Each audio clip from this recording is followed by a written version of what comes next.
សូមជម្រាបសួរលោកគ្រូខ្ញុំបាទហេងវាសនា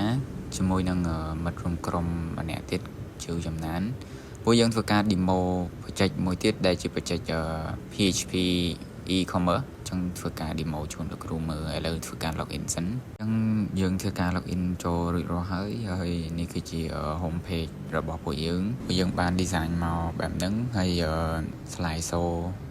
ហើយមានបង្ហាញជា product ផ្សេងៗដែលយើងអាចធ្វើការ add to cart ឬក៏ view cart នឹងបាន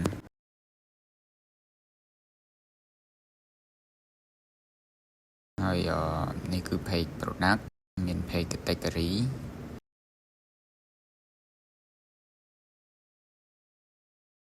ហើយឥឡូវខ្ញុំសាកធ្វើការ add to cart សាកមើលគឺចូលទៅក្នុង cart របស់យើង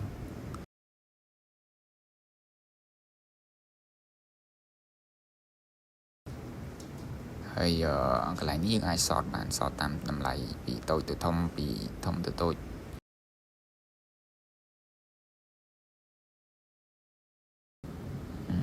កន្លែង product នេះខ្ញុំ add ទៅកាន់មួយទៀត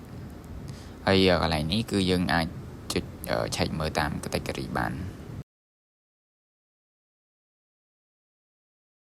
ចូលមកមើលក្នុង cart page របស់យើងគឺយើងអាច remove យើងអាចធ្វើការបូកបន្ថែមបានឥឡូវធ្វើការ process check out មួយហើយមានបំពេញព័ត៌មានប៉ុណ្ណឹង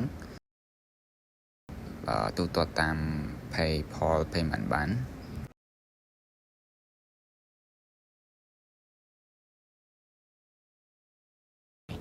ឥឡូវធ្វើការទូទាត់បានជោគជ័យហើយ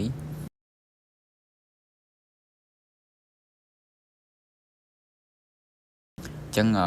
យើងនឹងឆែកមើលជាមួយនឹង admin page ទាំងអស់គ្នាថាពេលដែលយើងធ្វើការទូទាត់ហើយ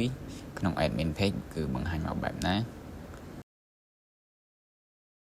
ហើយ admin page នេះគឺមាន dashboard មាន product មាន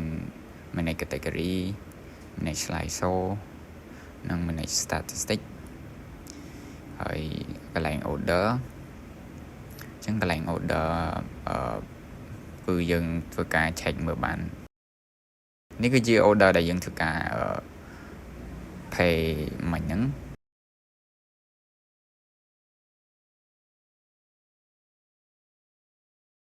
ហើយនៅក្នុង dashboard ហ្នឹងបង្ហាញតន័យដូចយើងឃើញមាន today មាន this week មាន this month អញ្ចឹងសម្រាប់ project PHP e-commerce website នេះគឺពួកយើងធ្វើរួចរាល់ហើយមានប៉ុណ្ណឹងអញ្ចឹងសូមអរគុណច្រើនលោកគ្រូដែលបានទស្សនាការ demo បច្ចេកពួកយើងពីដើមរហូតដល់ចប់